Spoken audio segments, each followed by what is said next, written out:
Questa mattina abbiamo avuto un incontro per l'unità di crisi che si è determinata appunto per questo caso di febbre dengue che abbiamo avuto a Schio. Ci siamo incontrati con il SISP dell'US7 Pedemontana, con la protezione civile, con i nostri uffici per ciò che riguarda l'ambiente, la comunicazione, l'anagrafe, anche con la polizia locale per coordinarci ed intervenire sulla zona. La macchina operativa dell'unità di crisi di Schio si è dunque mossa immediatamente all'annuncio del caso di febbre dengue registrato nel territorio.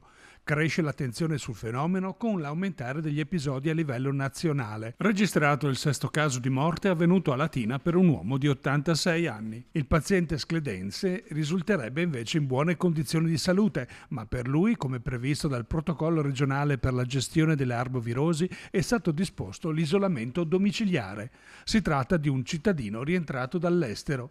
Per completare le procedure, il Comune è intervenuto in stretta collaborazione con l'US7 e la Protezione Civile e la Polizia Locale. È necessaria una disinfestazione sostanzialmente e questa andrà avanti per la giornata di oggi e poi sarà comunque necessario un passaggio da parte della ditta che è stata incaricata dall'US7 per queste operazioni, che è la ditta Triveneta, di fare un passaggio anche alla sera, e questo per 3 giorni.